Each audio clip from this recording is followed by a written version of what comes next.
ماما 10 سالہ روحان اپنی ماں کی طرف بھاگا تھا۔ کام تمام کرتے ہیں، ٹرک میں موجود ایک آدمی نے دوسرے سے کہا تھا، اور پھر انہوں نے ٹرک کو گاڑی کے اوپر چڑھا کر گاڑی کو بری طرح کچلا تھا۔ آرجے کے جسم نے اتنی تکلیف کبھی محسوس نہیں کی تھی، وہ چیخ بھی نہیں پایا تھا اور پھر اس کی آنکھیں بند ہو گئی تھیں۔ وہ دونوں آدمی ٹرک سے نیچے اترے تھے۔ راستہ سنسان پڑا تھا، سڑک کے ایک جانب جنگل تھا جبکہ دوسری طرف بیابان۔ وہاں اس وقت کوئی نہیں تھا۔ دونوں آدمیوں کے چہروں پر تھوڑی سی پریشانی تھی۔ انہوں نے رات کے اندھیرے میں جلدی جلدی ٹرک سے پٹرول کی ایک بہت بڑی بوتل نکالی تھی اور پھر الٹی پڑی ہوئی گاڑی پر اسے چھڑک کر آگ لگا دی تھی۔ ان ظالموں کے ہاتھ نہیں کانپے تھے ایسا کرتے ہوئے، شاید وہ جرم اور ظلم کرنے کے عادی ہو چکے تھے۔ گاڑی میں آگ کسی سوکھی لکڑی کی طرح لگی تھی۔ آس پاس نظریں دوڑانے کے بعد کہ کسی نے غلطی سے دیکھا تو نہیں، وہ لوگ ٹرک میں بیٹھ کر واپس چلے گئے تھے۔ 1.5 سال سڑکوں پر آوارہ گردی کرنے کے بعد، 1.5 سال کسی کو دیکھنے کے لیے تڑپنے کے بعد، اور پھر اسی تڑپ کو دل میں لیے، وہ شخص ابدی نیند سو چکا تھا۔ بی جان کا دل شام سے بہت گھبرا رہا تھا اور وہ بار بار آرجے تو کبھی حشام کا نمبر ملا رہی تھیں۔ حشام سے ان کی بات ہو چکی تھی جبکہ روحان فون نہیں اٹھا رہا تھا اور اب اس کا نمبر بند جا رہا تھا۔ میرا دل بہت گھبرا رہا ہے حشام بیٹا، تم روحان کو فون کرو نا، بی جان پریشانی سے کہہ رہی تھی۔ میں نے کوشش کی ہے بی جان، اس کا نمبر واقعی بند جا رہا ہے۔ آج دل تو حشام کا بھی اداس تھا، اسے سمجھ نہیں آ رہا تھا کہ بے سبب اداسی کیوں تھی۔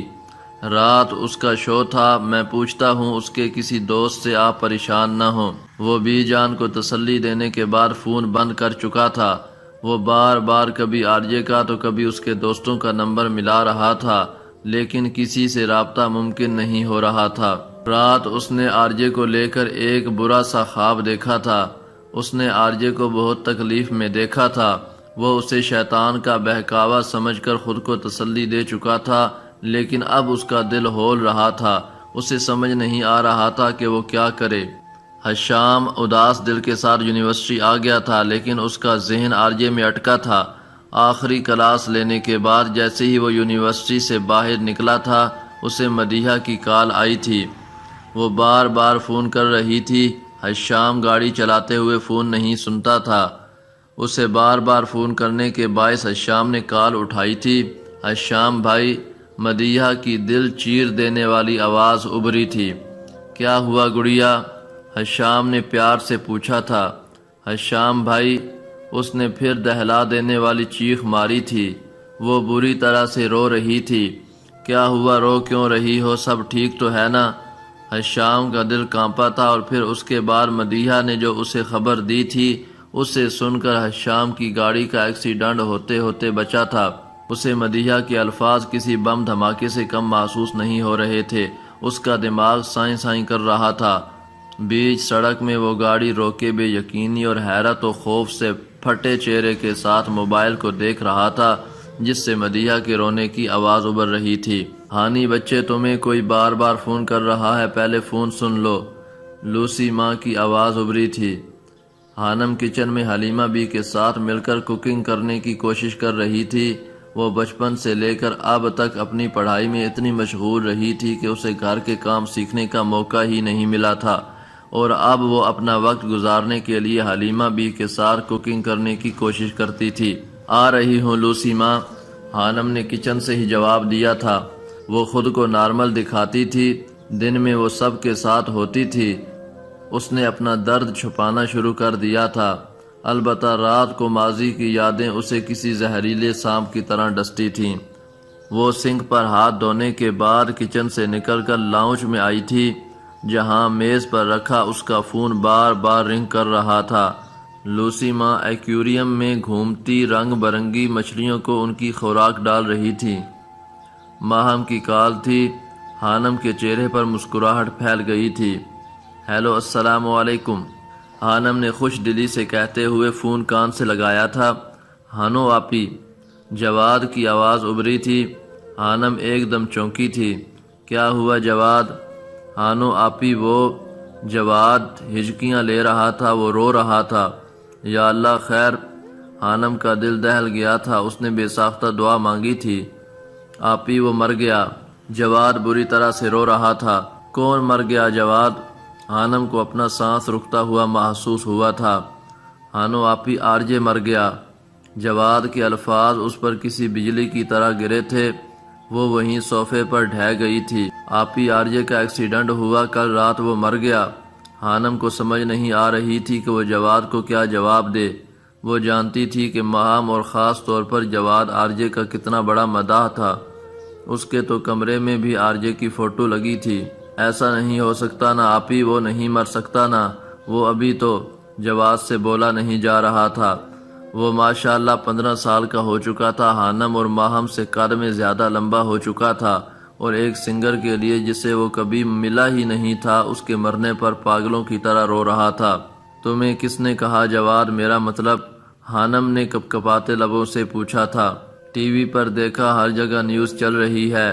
پتہ ہے رات اس کا شو تھا، اتنا اچھا لگ رہا تھا وہ، مجھے لگا کہ کہیں اسے نظر نہ لگ جائے اور اسے تو موت نہیں۔ جواد سے بولا نہیں جا رہا تھا، وہ فون بند کر چکا تھا۔ لاشعوری طور پر حانم کی آنکھ سے آنسو نکلا تھا۔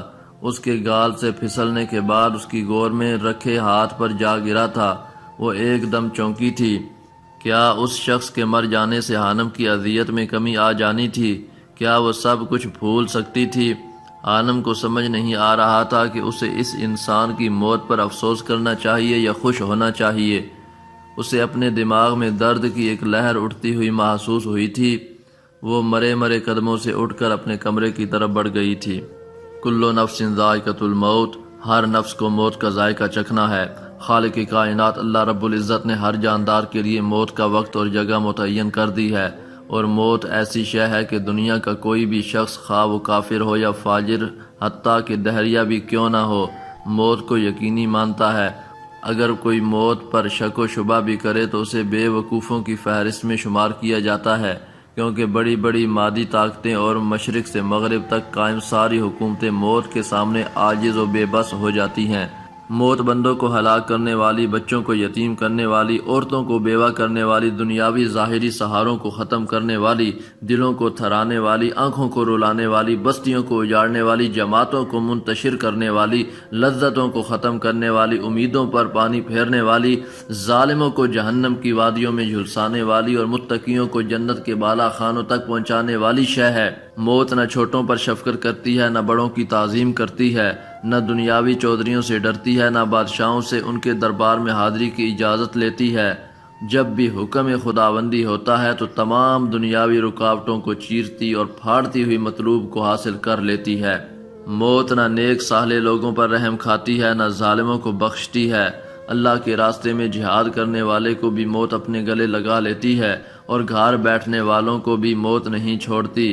اخروی ابدی زندگی کو دنیاوی فانی زندگی پر ترجیح دینے والے بھی موت کی آغوش میں سو جاتے ہیں، اور دنیا کے دیوانوں کو بھی موت اپنا لقمہ بنا لیتی ہے۔ موت آنے کے بعد آنکھ دیکھ نہیں سکتی، زبان بول نہیں سکتی، کان سن نہیں سکتے، ہاتھ پیر کام نہیں کر سکتے۔ موت نام ہے روح کا بدن سے تعلق ختم ہونے کا، اور انسان دار فانی سے دار بقا کی طرف کوچ کرنے لگتا ہے۔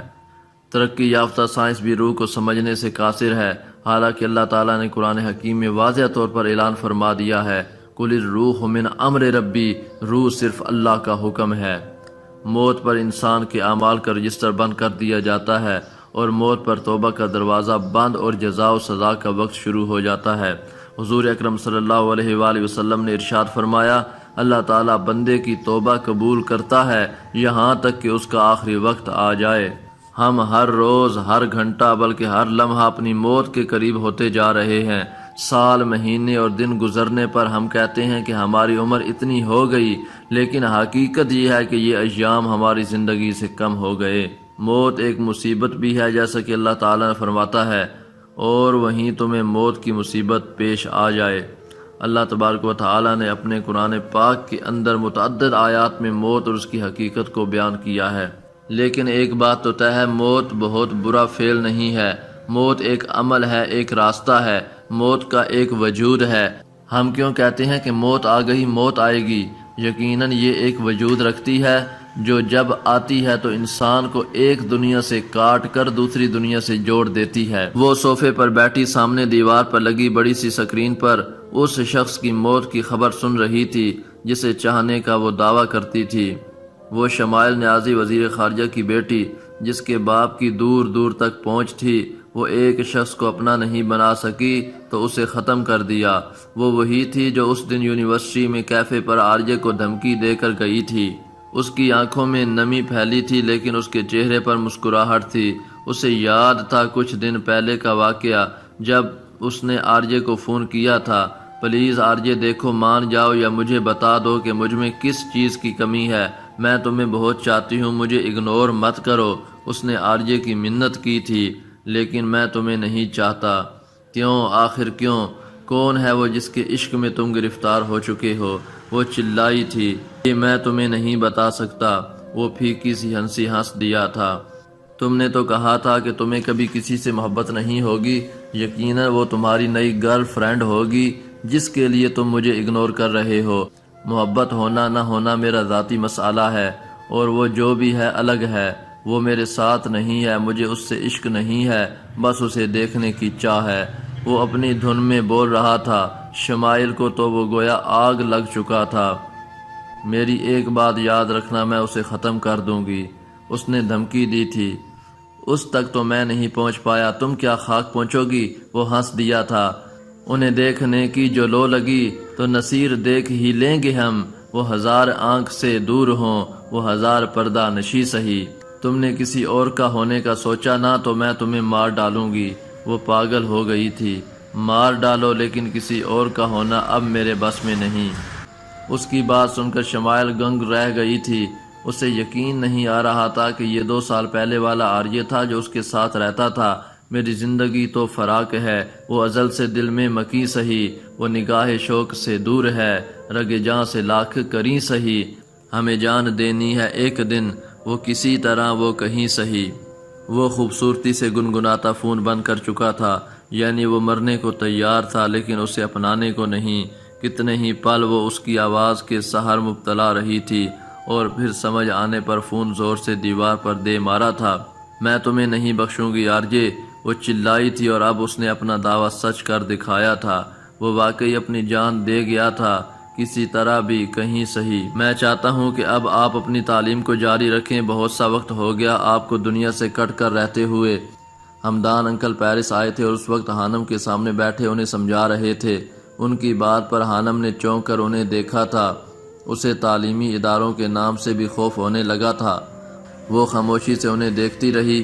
زندگی کا ہر حادثہ ہمیں ایک نیا سبق دے کر جاتا ہے۔ 2 سال ضائع کر دیے آپ نے اپنی زندگی کے۔ زندگی بہت چھوٹی سی نعمت ہے، اس کو مزید ضائع مت کریں۔ ہانم کا سر جھک گیا تھا۔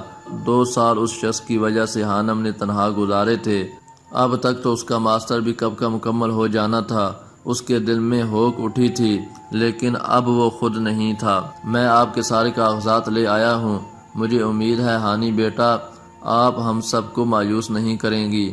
یعنی وہ فیصلہ کر کے آئے تھے، یعنی اسے بس فیصلہ سنایا گیا تھا، اسے بس کرنا تھا۔ اس نے ماہی کی طرف دیکھا تھا جو کندھے اچکا گئی تھی کہ تم لوگوں کا آپس کا معاملہ ہے، یا پھر واپس پاکستان چلو، وہاں اپنی ماں اپنی فیملی سب کے ساتھ رہو۔ ہمدان انکل کی اس بات پر وہ چونک گئی تھی۔ یہ تو طے تھا کہ وہ واپس کبھی نہیں جانا چاہتی تھی۔ میں پڑھائی شروع کر لیتی ہوں۔ ہانم نے اپنے کاغذات والی فائل کو میز سے اٹھا لیا تھا۔ وہاں موجود ہر شخص کے چہرے پر مسکراہٹ پھیل گئی تھی۔ آرجے اب اسے کہے لگاتا نظر نہیں آتا تھا، لیکن اس کے الفاظ آج بھی ہانم کے کانوں میں گونجتے تھے۔ اسے وہ واقعہ آج بھی کسی ڈراؤنے خواب کی طرح یاد تھا۔ وہ پیچھے پلٹ کر دیکھتی تو اسے اپنی بربادی صاف دکھائی دیتی تھی۔ وہ شاید اس کے مرنے کے بعد بھی اس سے نفرت کرتی تھی۔ وہ یونیورسٹی جانے کے لیے تیار ہو رہی تھی۔ اس کا ایڈمیشن ہو چکا تھا۔ اس نے ایک بار پھر MSc میں دوبارہ داخلہ لیا تھا۔ زندگی 2-2.5 سال ضائع کر دینے کے بعد وہ پھر سے شروعات کر رہی تھی۔ شاید اس کا خوف اس لحاظ سے کم ہو گیا تھا کہ آرجے مر چکا تھا، لیکن جو اس کے اندر سب بدل چکا تھا وہ کبھی دوبارہ ٹھیک نہیں ہونے والا تھا۔ اس نے ڈینم کے پاؤں تک آتا سیاہ رنگ کا گاؤن پہن رکھا تھا۔ چمڑے کے جوتے پہنے، سنہری بالوں کو پونی کی شکل دیے، وہ اس ہانم سے بہت مختلف لگ رہی تھی جو بڑی سی چادر لپیٹ کر یونیورسٹی جاتی تھی۔ دوپٹہ ایک چھوٹے سے سکارف کی صورت میں گردن کے گرد لپٹا تھا۔ ہانم نے ایک آخری نظر خود پر ڈالی تھی اور پھر دروازے کی طرف قدم بڑھا دیے تھے۔ دروازے پر پہنچنے کے بعد وہ رکی تھی، جانے کیوں بنا سر ڈھانپے باہر جانے کو دل نہیں کر رہا تھا۔ وہ واپس آئینے کے سامنے آئی تھی اور گلے میں لپٹے سکارف کو کھول کر اس نے سر پر اوڑھا تھا۔ الماری سے شرنگ نکال کر اسے اوپر پہنا تھا۔ اب وہ مکمل طور پر کور تھی۔ اس کے شرنگ پر پیچھے کی جانب بڑا سا اینگل لکھا تھا۔ سر کو ڈھانپ کر اسے تھوڑا سکون محسوس ہوا تھا۔ ماں دیکھ کر ناراض نہ ہو جائے کہیں، سر پہ آنچل نہ ہو تو ڈر لگتا ہے۔ آسیہ بیگم نے اسے باہر کھلے سر پھرنا نہیں سکھایا تھا۔ وہ گھر تھا جہاں وہ کچھ بھی پہن سکتی تھی کیونکہ اس گھر میں کوئی مرد نہیں تھا، لیکن اب وہ باہر جا رہی تھی اور آسیہ بیگم کی بہت سی باتیں اس کے ذہن میں گونج رہی تھیں۔ ایک سرسری سی نظر خود پر ڈال کر وہ باہر نکل گئی تھی۔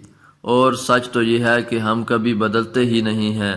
ہمارا اندر اگر اچھا ہو تو وہ کبھی نہیں مرتا، کیونکہ اچھائی کبھی مرتی نہیں ہے۔ ہم وقتی طور پر کسی اور چہرے کے پیچھے چھپ جاتے ہیں جس سے ہماری تکلیف کم ہو، لیکن ہم مکمل طور پر بالکل بھی نہیں بدلتے۔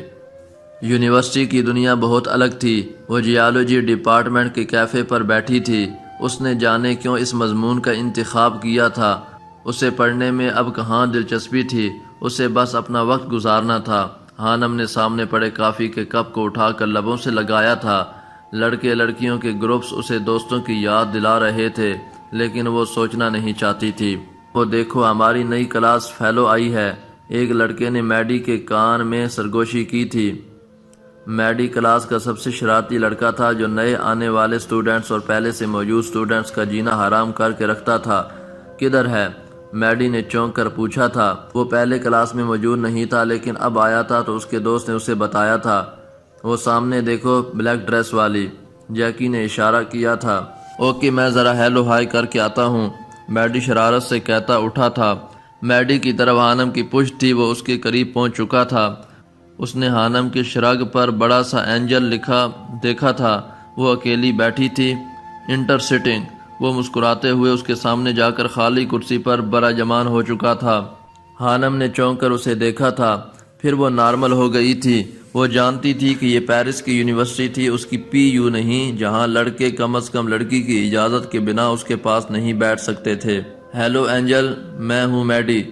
میڈی نے مسکرا کر ہاتھ آگے بڑھایا تھا۔ اس سے پہلے ہانم کچھ کہتی اس نے اپنے دائیں جانب دیکھا تھا اور سورج کی مدھم سی روشنی ہانم کے چہرے پر پڑی تھی۔ اس کا پیدائشی نشان چمکا تھا۔ میڈی حیران رہ گیا تھا۔ یہ کیا تھا؟ اس نے کبھی پہلے ایسی کوئی چیز نہیں دیکھی تھی۔ ہائے! ہانم نے بنا ہاتھ ملائے واپس اس کی جانب دیکھتے ہوئے جواب دیا تھا، جبکہ میڈی بس ہونکوں کی طرح اسے گھور رہا تھا۔ اسے سامنے بیٹھی لڑکی واقعی اینجل لگ رہی تھی۔ What is this?